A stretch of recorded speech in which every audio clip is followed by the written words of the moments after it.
ഇടുക്കിയിൽ അതിശക്തമായ മഴയിൽ പല പ്രദേശങ്ങളിലും വെള്ളം കയറി. നെടുങ്കണ്ടത്ത് പ്രളയസമാനമായ സാഹചര്യമാണ്. മുണ്ടിയെരുമയിൽ നിരവധി വീടുകൾ വെള്ളത്തിനടിയിലായി. മേഖലയിൽ നിന്ന് ആളുകളെ മാറ്റിക്കൊണ്ടിരിക്കുകയാണ്. നെടുങ്കണ്ടം കമ്പം അന്തർസംസ്ഥാന പാതയിലൂടെയുള്ള ഗതാഗതം പൂർണ്ണമായും തടസ്സപ്പെട്ടു. കട്ടപ്പന വീട്ടിപ്പടിയിലും കുന്നണംപാറയിലും ഉരുൾപൊട്ടി.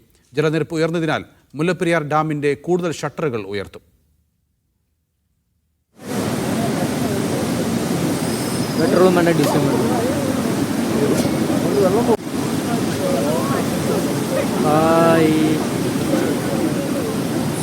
ഇടുക്കിയിൽ നിന്ന് ആഷിക്കാണ് വിവരങ്ങൾ നൽകാനുള്ളത്. ആഷിക്ക്, നമ്മൾ രാവിലെ ഒരുപാട് ദൃശ്യങ്ങൾ പ്രേക്ഷകർക്കായി കാണിച്ചിരുന്നു. പേടിപ്പെടുത്തുന്ന ദൃശ്യങ്ങളായിരുന്നു അവയെല്ലാം. ഇപ്പോഴെന്താണ് അവസ്ഥ? മഴ പൂർണ്ണമായും ശമിച്ചിട്ടുണ്ടോ? നൗഫൽ, മഴ പൂർണ്ണമായും ശമിച്ചിട്ടുണ്ട്. വെള്ളം ഇറങ്ങി തുടങ്ങിയിട്ടുണ്ടെങ്കിലും വലിയ നാശനഷ്ടമാണ് ഇന്നലെ രാത്രി ഉണ്ടായ അതിശക്തമായ മഴ ഇവിടെ സൃഷ്ടിച്ചിരിക്കുന്നത്. ഞങ്ങളുള്ളത് നെടുങ്കണ്ടത്തെ തൂക്കുപാലം ടൗണിലാണ്. വലിയ നാശനഷ്ടം ഇവിടെ ഉണ്ടായിട്ടുണ്ട്. വ്യാപാര സ്ഥാപനങ്ങളിലടക്കം വലിയ തോതിൽ വെള്ളം കയറുകയും സാധന സാമഗ്രികളടക്കം നശിച്ചു പോകുന്ന സാഹചര്യം ഉണ്ടായിട്ടുണ്ട്. നമുക്കറിയാം, ഇടുക്കിയിലെ പ്രധാനപ്പെട്ട സുഗന്ധവ്യഞ്ജനങ്ങളുടെ ഒരു കേന്ദ്രം കൂടിയാണ്, വ്യാപാര സ്ഥാപനം കൂടിയാണ്. നമ്മൾ ദൃശ്യങ്ങളിൽ കാണുന്നത് ചെളി കയറി നശിച്ചു പോയ ഏലക്കയാണെന്നല്ല, ഈ സമയത്ത് നല്ല ഫസ്റ്റ് ക്വാളിറ്റി ഏലക്കയാണ് ഈ ചെളി കയറി നശിച്ചു പോയത് എന്നാണ് ഈ വ്യാപാരികൾ പറയുന്നത്.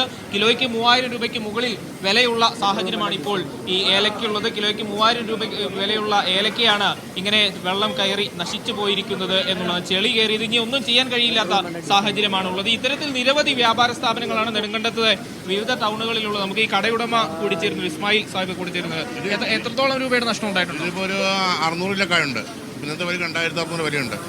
ഇന്നേ പോയാൽ ഒരു 10 രൂപ മേളിൽ 10 ലക്ഷം രൂപ കായ്ക്ക് മാത്രം പോയിട്ടുണ്ട്.